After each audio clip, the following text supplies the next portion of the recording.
নমস্কাৰ, আজি লৈ আহিছোঁ আন এটি ৰেমেডি।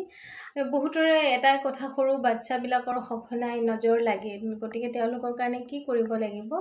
তেওঁলোকে কি কৰিব, মঙলবাৰৰ দিনত মঙলবাৰে এটুকুৰা বগা কাপোৰ কিনি আনিব।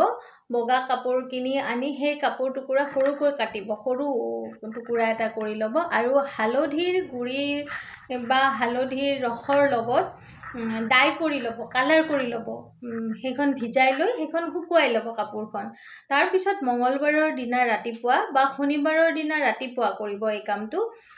সেই কাপোৰখন শুকাই লোৱাৰ পিছত কাপোৰখনত অকণমান আজৱাইন, কেইটামান আজৱাইন দি ল'ব।